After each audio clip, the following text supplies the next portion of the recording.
Don't Sports Talk, worldwide, with some news from the world of boxing. So y'all know what time it is. You ain't in a rush to get concussed.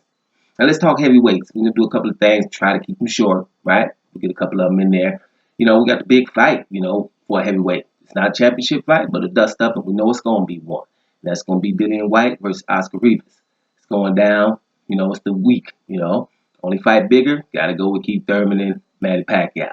But heavyweight dust up, you're gonna get one, it's gonna be pretty good, right? So the WBC, has elevated this match for the WBC interim title. You know what I'm saying? You know how WBC roll, they got the franchise title for Canelo, they just coming up and stuff. So it'd be the interim, which means that Dillian Whyte, after Deontay Wilder fights Luis Ortiz, fights Tyson Fury, and whatever happens in that, and then maybe he'll have to fight Dillian Whyte after that, right? Whatever, man. For me, it's just another distraction for Dillian Whyte. He needs to be concentrating on your boy Oscar Rivas. This thing has all the ingredients of other fights, right? But we'll pick just one that happened recently, which England felt, right? So with that being said, you don't want, Anthony Joshua fighting a smaller guy, right? People don't know that much, but people in boxing that know, they knew, right? But still, even though they knew that, they still wasn't saying he was going to beat Joshua. Now, they act like it now, well, a few people this and that. But at the end of the day, Joshua was supposed to beat him too. But the guy has skills. And now everybody's, oh, yeah, he does, man. Them fans are fast. He can take a punch and all those things. So that's what's happening. Oscar Rivas is similar. He's beat Andy Ruiz Jr. in the amateurs and Kubrat Pulev, which we documented. Okay? So that's already telling you. So he's not like he can't get in here. And, fights little Mike Tyson style. He says he's going to be coming on the front foot. So all those things, you're going to have to focus. An interim title, that means sometime next year, you're going to get a fight, whatever, right? At the end of the day, as far as WBC is concerned, and me, listen, come on, man. WBC, hey, really, right? They already mandated this guy before. Mandated him to fight Ortiz. Could have fought Dominic Brazil for the #1 spot. So how many times he's going to be called something, right? The bottom line is Luis Ortiz. Like I keep saying, anybody fight him or anybody, and just fight him, and your stock raises. You don't have to say anything else. They mandated him to fight Ortiz, he didn't do it. They understand that, right? So they're going around Ortiz, and luckily Deontay Wilder's fighting Ortiz as a voluntary, right? Which I'll get to in another video. That's ridiculous. So you're looking at them not fighting Ortiz. Man, the WBC and other sanctioning bodies just have sentences or something about Ortiz.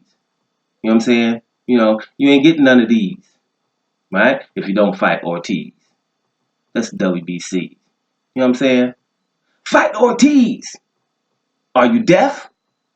Well, then you ain't getting the IBF. You know what I'm saying? Hell no. No IBO or WBO. Rhymes with both of them.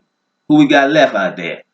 Right? WBA, if you don't fight Luis Ortiz along the way, you ain't getting no WBA. Bottom line is every sanctioned body knows all you got to do is fight Luis Ortiz, and everything else solves the problem, right? I think Ortiz right now is definitely in that top 3, right? They keep putting them out and putting everybody in front of them and let them get around Ortiz, right? And then you have Deontay Wilder fighting them again. I think that was what the WBC should have said to Dillian Whyte. Hey, beat Rivas, which no one asked you to fight, but Rivas is a serviceable guy. We understand that, but it's not who we asked you to fight. Derek Chisora wasn't either. Joseph Parker wasn't either, right? We were asked you to fight these guys, and you didn't do it. So we can't just say, hey, because you're fighting a good guy, that you go in front of other guys that are deserving. Luckily, the other mandatory Dominic Brazil has already been knocked out, which we'll get to later. So this thing of him this fight being elevated to me is simply this. Listen, we got to make sure that we're going to sell some more tickets. Somebody probably got some money or whatever, so they can be, make this fight a little bit more, significant for the casual fan, right? Because most people know, okay, Dillian Whyte gonna fight Rivas. People gonna tune into that. It's a good heavyweight fight, and the good heavyweight fights get watched. Even worse ones in England, I'm gonna tell you, they're gonna watch David Price versus Dave Allen. in England, for sure, right? Because somebody get knocked out now when they know it, and the winner has a pretty good scenario going forward. Heavyweights, you can start watching guys that are not elite. That's the good thing about heavyweight. It's still a heavyweight division. If it's a dust up and they're pretty much even in talent level and you know their backstory, you're going to tune into a heavyweight fight. So Oscar Rivas versus Dillian Whyte is no different. I think, like I said, it might steal the show for the whole weekend. But the interim title or not, whatever. My point by everybody that's named Deontay Wilder in the heavyweight division is fight Ortiz. Fight Ortiz. And everything, all your problems will be solved. All of them. You'll get much props from everybody on the planet, right? You get much props amongst your peers. It'll do well on pay-per-view if it's that, or a lot of people will tune in no matter who the opponent is from those top 5 or 6. I keep saying it. All they have to do is fight Ortiz. It's not happening. That's why all these things that people are having ticket sale problems with Rivas and White and stuff like that. Eddie Hearn says they're not having ticket sale problems, but everyone else is saying they are, right? So who are you going to go with? The promoter of the event or everybody else that's gotten some information? Bottom line is you switch that name with Ortiz and there's no problem there. You could have fought Anthony Joshua on April 13th, the date that was etched in stone. You're going around trying to fight everybody else. You could have fought Ortiz right then.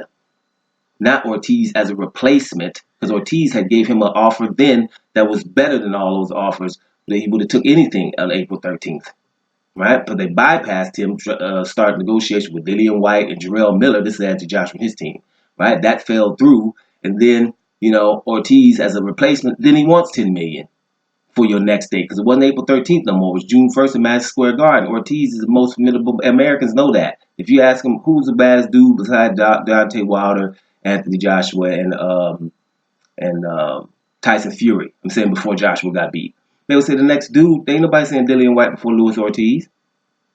That's a British thing. They say Dillian Whyte before Luis Ortiz. They ain't asking him to fight Ortiz. Right? Most people are. Let's find out who's the best. They don't put one in front of the one that can stand back and say he's old and let other people fight him. The one who wants to fight the other one and who's offered his services on several occasions and been mandated, that guy goes in front. You understand? Forever, Lennox Lewis goes in front of Riddick Bowe, no matter what happens. Right? He wanted to fight him. He went on and did better things. He's in front of Riddick Bowe. For example, just examples. Holyfield is in front of Mike Tyson. Mike Tyson always gets named in front of Holyfield. No, Holyfield beat him, made him bite his ear the second time. No, Holyfield, 4-time champ, right? Tyson had a little 18-month awesome run, no doubt about it, but Holyfield, longevity, Holyfield. Holyfield's named for Tyson, whether we like it or not. It's things like that, right? So I'm going into it, but my point is, bottom line is, Oscar Rivas, Dillian Whyte, going to be a good fight. Interim title shouldn't mean too much here. Don't sports talk worldwide. And I'm about here, y'all.